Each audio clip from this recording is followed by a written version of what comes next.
दास्तान इश्क मेरे पर एक अमानत थी।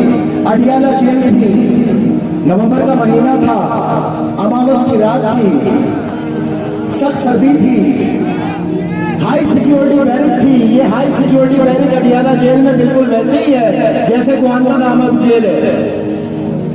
पिंजरे, एक 4 दीवारी में पिंजरे, आम जेल से आधा किलोमीटर आगे एक ऐसी जगह जहां शायद कौवे और परिंदे भी नहीं आते।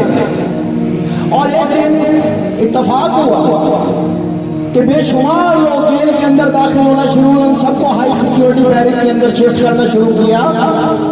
रात 10:30 बजे से लेकर सुबह फजर तक 1 महीना 13 दिन जो कादिर सादिया मनकबतें पढ़ रहे थे, वो मनकबतें रात 10:30 बजे शुरू होती थी और सुबह फजर तक चलती थी। एक ऐसे इश्क की दास्तान जिसको ना कोई सहाबा कवर कर सकता था, ना कैमरा कवर कर सकता था, ना कोई वहां पे जर्नलिस्ट मौजूद था, ना कोई मोबाइल फोन मौजूद था, ना कोई ये देखने वाला मौजूद था कि आया ये मोहम्मद वाले, मोहम्मद पे दरूद और सलाम पढ़ने वाले, मौला अली की शान में कसीदा कोई करने वाले, ये कौन लोग हैं। और जब खाना देने वाले से मैंने इस्तिफार किया कि ये कौन लोग हैं, तो उसने कहा तहरीक लब्बैक पाकिस्तान के कारकुनान गिरफ्तार करके लाए गए।